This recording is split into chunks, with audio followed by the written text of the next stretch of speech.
আসসালামু আলাইকুম রহমতুল্লাহ আবরাকাত।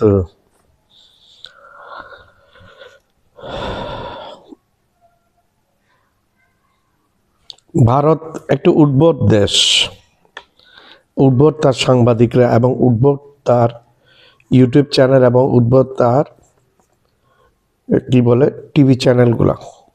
এর মধ্যে সবচেয়ে দুইটা উদ্ভট চ্যানেল আছে, একটার নাম বলছি আমি, রিপাবলিক বাংলার একটা চ্যানেল আছে, টিভি চ্যানেল।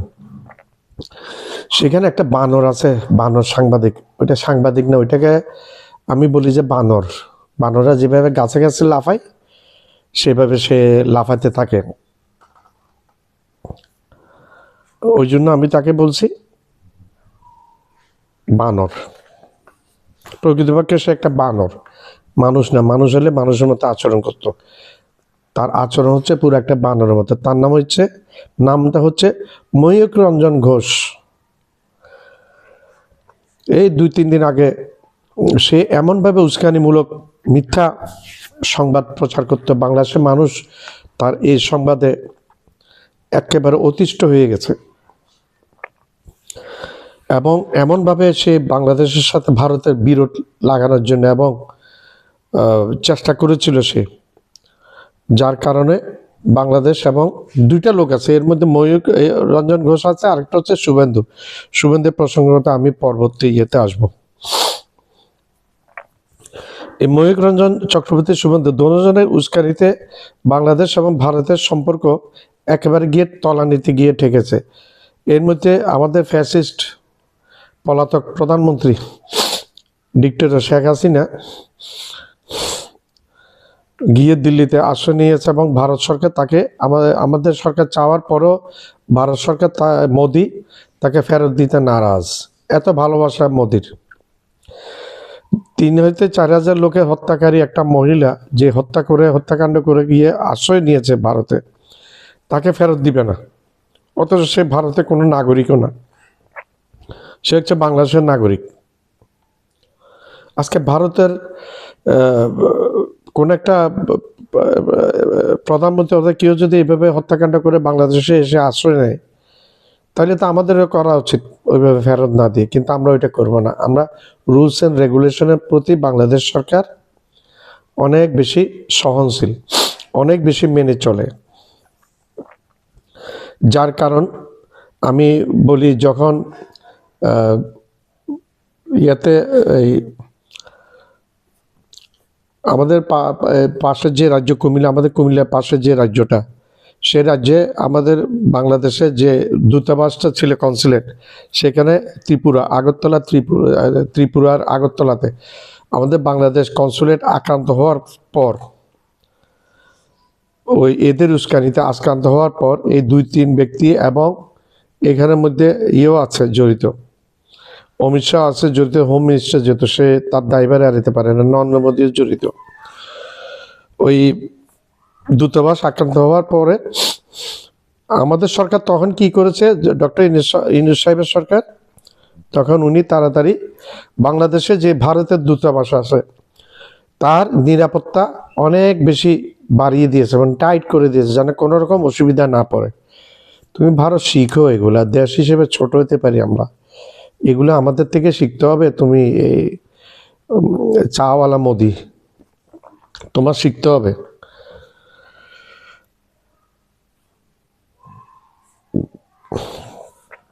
আমাদেরকে প্রতিনিয়ত তোমরা হুমকি ধমকি দে, এই ময়ূক রঞ্জন ঘোষ প্রতিনিয়ত হুমকি ধমকি দেয় আমাদেরকে, চট্টগ্রাম দখল হয়ে যাবে, চট্টগ্রাম এই হয়ে যাবে, চট্টগ্রাম ফল হয়ে যাবে, চট্টগ্রাম বাল ফেলে দিবে, এই হুমকি ধমকি দেয় এই তুই ময়ূক রঞ্জন ঘোষ। তো এই তোর হুমকির ফলে এই পেঁয়াজ এবং আলু রপ্তানি বন্ধ হয়ে গেছে, ভারত আমাদেরকে দেয় নাই। আমরা আনতে চেয়েছি, ভারত দেয় নাই, তখন আমরা বিকল্প বাজার খুঁজে পেয়েছে এবং পাকিস্তান হাত বাড়িয়ে দিয়েছে। পাকিস্তান বন্ধু হিসেবে একটা বন্ধুসুলভ আচরণ দিয়েছে আমাদেরকে, আমাদের বিপদের সময়, আমাদের অসময়ে তুমি ভারত আমাদেরকে সবকিছু বন্ধ করে দিয়েছে, এমনকি স্বাস্থ্যসেবা পর্যন্ত বন্ধ করে দিয়েছে। বাংলাদেশের মুসলমানদেরকে ওইখানে গিয়ে তোদের হাসপাতালে চিকিৎসা যেন নিতে না পারে। তুই ময়ূক রঞ্জন ঘোষ, তোর এমন কথাবার্তা, চট্টগ্রাম এই হয়ে যাবে, চট্টগ্রাম ওই হয়ে যাবে, দখল হয়ে যাবে, চট্টগ্রাম খুব গুরুত্বপূর্ণ। মনে হয় তুই বিশ্বের মধ্যে একবারে নাম করে একজন অ্যানালিস্ট। তোরে আমি বান্দর এমনি নাম দিই নাই তো, মহিক রঞ্জন বান্দর, তুই হচ্ছস মহিক রঞ্জন বান্দর। তোর এবং তোর এই জাত ভাই শুভেন্দু আর তোদের বাপ মোদি এবং তোদের চাচা অমিত শাহ প্ররোচনাতে তোরা এগুলো করছস। তোরা হচ্ছে মোদির গদি মিডিয়া, মোদির মিডিয়ার অংশ। এইগুলি করার ফলে বাংলাদেশের সাথে বাংলাদেশ কিন্তু আমদানি করতে চেয়েছে পেঁয়াজ, বন্ধ করে দিয়েছে। আলু দিবি না, পেঁয়াজ দিবি না, না দে। আমি গতকালকে বাজারে গিয়েছি, 60 টাকা করে পেঁয়াজের কেজি কিনেছি, 6 কেজি। বলে কোথাকার, বলে যে ইন্ডিয়ান পেঁয়াজ। তুই মহিক রঞ্জনের আমি বলি তুই পেঁয়াজ বন্ধ করে দিস, তোর শুভেন্দুরে বলি তোরা তো পেঁয়াজ বন্ধ করে দিস, কিন্তু কালকে ভারতীয় পেঁয়াজ কেন বলতেছে এগুলা? এই যে তোরা পেঁয়াজ বন্ধ করলি, তোদের পেঁয়াজে অবস্থা, তোদের দেশের অবস্থা খারাপ হয়ে গেছে।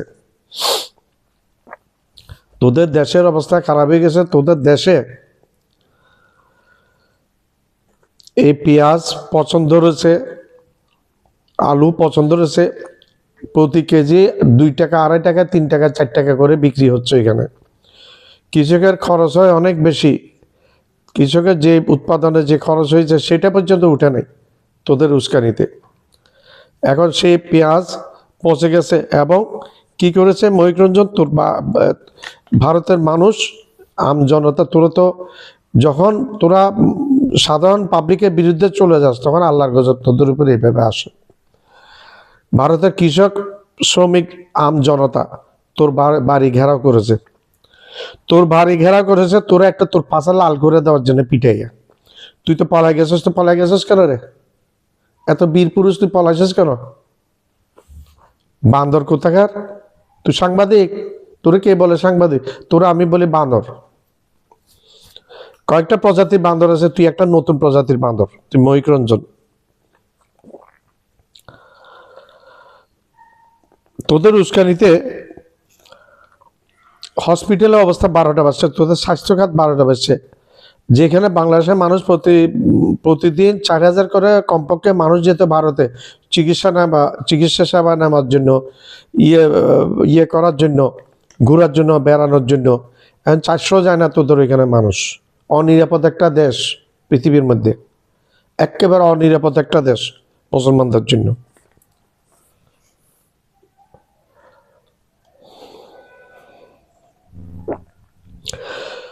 হাসপাতালে এখন কোনো রোগী নাই তোদের। তোদের হাসপাতাল বন্ধ হয়ে যাওয়ার উপক্রম, বন্ধ হয়ে গেছে তোদের হাসপাতালগুলা। মরুভূমি হয়ে গেছে, বিরান হয়ে গেছে। তোদের নিউ মার্কেট বিরান হয়ে গেছে। নিউ মার্কেটে কোনো কেনা বেচা নেই, সব বাংলাদেশি কাস্টমার ওইখানে যেত। সব জায়গায় হোটেলগুলা, আবাসিক হোটেলগুলা একবারে বন্ধ হয়ে গেছে। এখন কান্নাকাটি করতেছে, করজোর করে ক্ষমা চাচ্ছে তোদের মানুষ। তোর শুভেন্দু, তুই, তোর জাত ভাই শুভেন্দু, তোর চাচা মোদি, অমিত শাহ, তোর বাপ মোদি, তোদের কারণে দেশের অর্থনীতি বুঝোস, সাংবাদিকতা করস, লেখাপড়া কদ্দূর করছস তুই? তুই যে উল্টো পুল্টা মিথ্যা অনবরত করছস। মানুষ, এই দেশের মানুষ খেপতে তোরা পাইলে তো চামড়া উঠবে, কিন্তু তোর দেশের মানুষ তুই পালাই গেছিস কেন, এটা বল আগে। সেই প্রশ্নের উত্তর দে। তোর পাশা লাল করে ফেলতো, কাপড় চাপড় খুলে, জাঙ্গিয়া সব খুলে, সব পচা জিনিস গিয়ে তোর বাড়ি তো ভাঙচুর করছে শুনছি আমি। তোর বাড়ি ভালো করে ভাঙচুর করছে, তোর বাড়ির ওইখানে গিয়ে পচা আলু, পেঁয়াজ সব ঢেলে দিয়ে আসছে ওরা। লাঠি সোটা নিয়ে গেছে তোদের মারার জন্য। তোরে পাড়াই গেছস, বীর পুরুষ। টিভির ক্যামেরার সামনে লম্বা লম্বা লেকচার চোদাস, লম্বা লম্বা লেকচার মারাস তুই। পুরা জনতা কেঁপে গেছে, উত্তরপ্রদেশের মানুষ কেঁপে গেছে। তাদের জিনিস এখানে বাংলাদেশে আসতো, চাষিরা, সেগুলো তোদের উস্কানির কারণে সেগুলো বন্ধ। শুধু টিভিতে ডায়লগ বাজে করে কোনো লাভ নেই। আজকে খাইতে পারি তুই পেঁয়াজ, এবং তুই খা এই পচা পেঁয়াজ এবং পচা আলু, তুই কিন, তুই চালা এই কৃষকদেরকে, তুই চালা নিউ মার্কেটের ব্যবসায়ীদেরকে, তুই চালা ডাক্তারদেরকে, হসপিটালের মালিকদেরকে। উস্কানি দিয়েছস। বাংলাদেশের কোনো দরকার নেই তোদের এখানে যাওয়ার। পাকিস্তান দিছে সব কিছু, আলু দিছে, পেঁয়াজ দিছে, আরো অনেক কিছু দিবে। তুরস্ক দিবে বলছে, চীন দিবে। আমরা বাংলা সরকার অলরেডি পাকিস্তান, চীন, তুরস্ক নতুন বাজার খুঁজে নিয়েছে, আরও আছে আশেপাশে। এদিকে আছে বার্মা, এখান থেকে বার্মা তোদের বন্ধু রাষ্ট্র না, বার্মা চীনের বন্ধু, তোদের বন্ধু রাষ্ট্র বার্মা।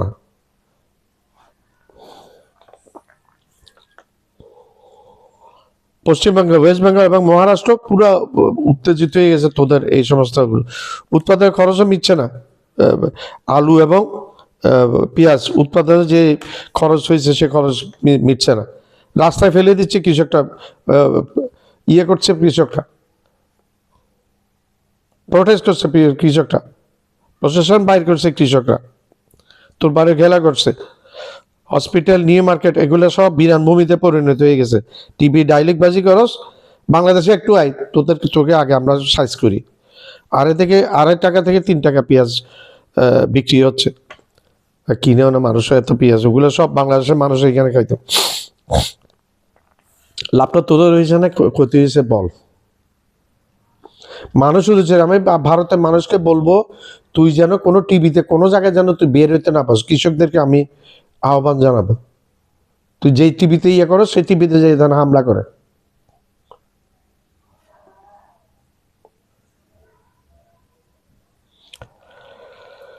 তোর এবং শুভেন্দু যেখানে গেছে, শুভেন্দুর তো মিছিল করে যাইতে লাগছিল, ধরে নাকি তার জোতা দিয়ে বাড়ি মারছে, তার জোতার বাড়ি খাইছে, সে জোতার পিটানে খাইছে, একেবারে ভালো হয়েছে। তোরা দুজনের পাশা লাল করে দেওয়া হচ্ছে। শুভেন্দু বলি তোর পাশা একদম প্যান্ট গুলে তোরে পেতানো দেওয়া উচিত।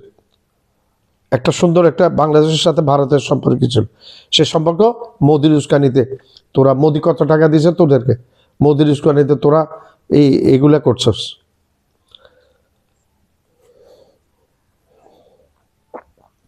পাকিস্তান থেকে আলু আসবে, পাকিস্তান থেকে আসবে পেঁয়াজ, আলু, অন্যান্য জিনিসপত্র, চীন থেকে আসবে পেঁয়াজ, আলু, এগুলো সব ওইখানে হয়। তারপর এদিকে তুরস্ক আছে, প্রয়োজনে জার্মান থেকেও আনবে বলছে, জার্মান থেকে আগেও আনছে, মিশর থেকে এনেছিল আগে। এইগুলি তোরা বন্ধ করছে, তোর মোদি বন্ধ করছে, আমরা মিশর থেকে আনছি। এখন আর তোর মোদির ওই খেল চলবে না, তোর ভারতের আর খেল চলবে না, তোর ভারতের খেল স্টপ, তোদের জিনিস আমরা নিবও না। আমি বাংলাদেশের মানুষকে অনুরোধ করবো, ভারতীয় পণ্য বর্জন করেন, ভারতীয় পণ্য আপনারা ব্যবহার করবেন না, ভারতীয় পণ্য বাংলাদেশে আসলে আপনারা কিনবেন না, পশুক ভারতীয় পণ্য। তোদের ভারতীয় মিডিয়াতে বলছে, কৃষকরাই বলছে এখন ভারতীয় কৃষকরা আত্মহত্যার দিকে চলে গেছে। তুই দিবি যান, হ্যাঁ তুই মহিকরঞ্জন, তুই দিবি যান, মহিকরঞ্জন চক্রা তুই দিবি যান, নাকি তোর বাপ দাদা শুভেন্দু দিবে? এদের আত্মহত্যার দিকে যাচ্ছে। এই অবস্থার জন্য শুধু তোরা দায়ী না, তোদের সরকার, এই যে হিন্দুত্ববাদী মুসলমান বিদ্বেষী কর্তৃত্ব, হিন্দুত্ব কর্তৃত্ববাদী সরকার, মুসলমান বিদ্বেষী সরকার, খ্রিস্টান বিদ্বেষী সরকার, এই মোদি দায়ী এগুলোর জন্য, মোদির নীতি দায়ী, মোদির নীতি দায়ী, অমিত শাহ দায়ী। ঘুষপেটিয়া বলে আমাদেরকে মারবে, কত বড় সাহস, হুমকি দেশ আমাদেরকে, পাকিস্তানের দেয় হুমকি, দেখি তোর হ্যাডামে, তোর বালের মধ্যে কতটুকু হ্যাডাম আছে তোর, তুই অমিত শাহ চীনকে দে জায়গা। তো তোরা 1965 সালে যুদ্ধে তোদের থেকে ডোকলামের ওইখানে অনেক জায়গা দখল করে নিয়েছে, এখনো দেয় না চীন, দিবেও না তোদের। গত 3 মাস আগে ইয়ে থেকে দখল করেছে তোদের জায়গা, 60 কিলোমিটার ঢুকে গেছে অরুণাচল প্রদেশে, একটা আওয়াজ নেই তুই মোদির, তুই অমিত শাহর একটা আওয়াজ নেই। তুই ময়ূরগঞ্জ কোথায় গেছিস, ওই সংবাদ দেশ না কেন? তুই তো বাঁদর, সাংবাদিক না, তুই সাংঘাতিক বাঁদর, তুই দেখ না কেন? তুই দে অরুণাচল প্রদেশে ঢুকে 60 কিলোমিটার ঢুকে চীনে যে সামরিক ঘাঁটি বানাইছে, একেবারে ভালো হয়েছে, আরো ঢুকুক। তোদের আগের পরে তোদের এগুলো, এখন তোদের পিছনে আমেরিকা লাগছে এখন।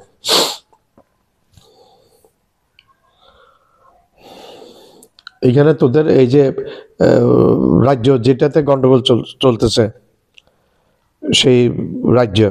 সেই রাজ্যতে বার্মা থেকে লোক ঢুকেছে, অস্ত্র নিয়ে ঢুকেছে, এগুলো সব এদের কাছে অত্যাধুনিক অস্ত্র আছে, যেগুলো তোদের সৈন্যদের কাছেও নাই। ইন্টারনেট তোর মোদি ইন্টারনেট বন্ধ করে দিয়েছিল, কিন্তু ওটা এলন মাস্কের যে আমেরিকান ওই ইন্টারনেটে ওরা ব্যবহার করে। তোর মোদির ঘুম হারাম হয়ে গেছে। আমি ইন্টারনেট ব্যবহার করি, এরা এবার আমেরিকান ইন্টারনেট করতে কে ভাই? দুনিয়া থেকে খালি তুই মোদির, তুই ভারতের, হ্যাঁ? তো সেভেন সিস্টার ও রাজ্য কয়েকটা নিয়ে আমেরিকা একটা খ্রিস্টান স্টেট বানাবে। আরাকানের সৈন্যরা তো তোর বর্ডার বরাবর অনেক জায়গায় দখল করে ফেলেছে আরাকানের সৈন্যরা। মজা লাগবে তোদের এখন।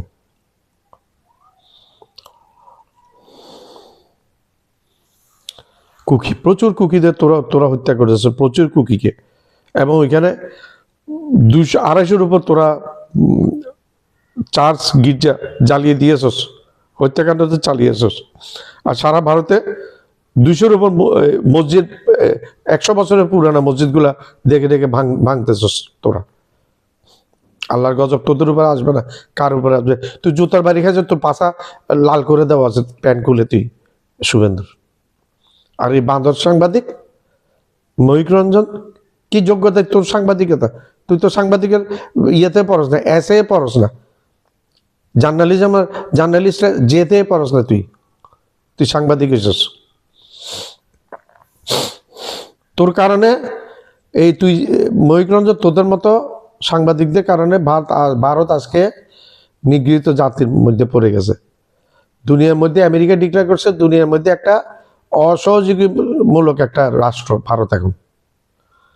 ওইটা ওরা বলছে, আমরা বলবো যে দুনিয়ার মধ্যে একটা বড় সাম্প্রদায়িক রাষ্ট্র, হিন্দু ওই মুসলিম বিদ্বেষী কট্টর হিন্দুত্ববাদী একটা রাষ্ট্র।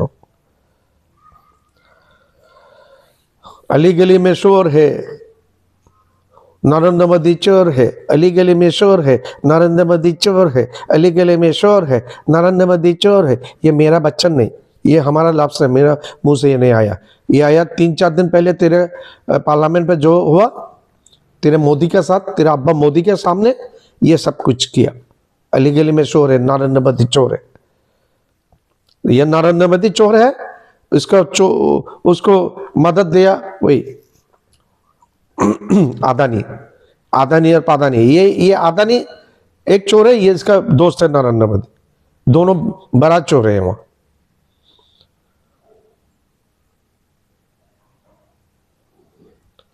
शर्मिंदा हुआ, तेरे पास तो शर्म नहीं, तो चाय बेचने वाला है, तो चाय बेचने वाला आदमी। तो शेख हसीना को तू अभी भी तू यहाँ हम लोगों को नहीं दिया, तो इसको अंजाम एक दिन तेरे को बिताने होगा। तो मोदी को एक दिन बिताने होगा इसका अंजाम। आज का बाद 400 पार बोला ना तेने, तो बोला ना, कितना हुआ? 240 से ऊपर नहीं हुआ तेरे को। और दो बाजू का नीचे 2 क्रेस्ट है, एक नायडू का और 2 से एक क्रेस्ट हट जाने से तो गिरेगा तू। बांग्ला में हम लोग बोलते हाटू भांगा सरकार, और हिंदी में बोलेगा घुटने टूटा वाला सरकार। तू है घुटने टूटा वाला सरकार। रखा तो तेरे को डॉक्टर यूनुस साहब, तेरे को रखा तो 3-4 मास से तेरे को दौड़ के ऊपर रखा, खाली दौड़ रहते। यूनुस साहब तेरे को, यूनुस साहब दिमाग के पास सामने भी नहीं है, तो इतना दौर में रखा तेरे को, दिखा दिया तेरे को क्या चीज है। डॉक्टर यूनुस साहब क्या चीज है तेरे को दिखा दिया। शर्म है तेरे पास?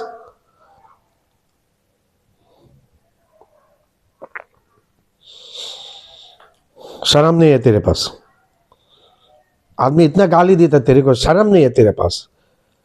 फिर भी मैं आखिर में वही जो पार्लियामेंट में जो स्लोगन किया, वही स्लोगन करके मैं ये वीडियो बंद कर रहा। अली गली में शोर है, बोल नरेंद्र मोदी चोर है। अली गली में शोर है, नरेंद्र मोदी डाकू है। अली गली में शोर है, नरेंद्र मोदी खूनी है। अली गली में शोर है, नरेंद्र मोदी गुजरात का कसाई है।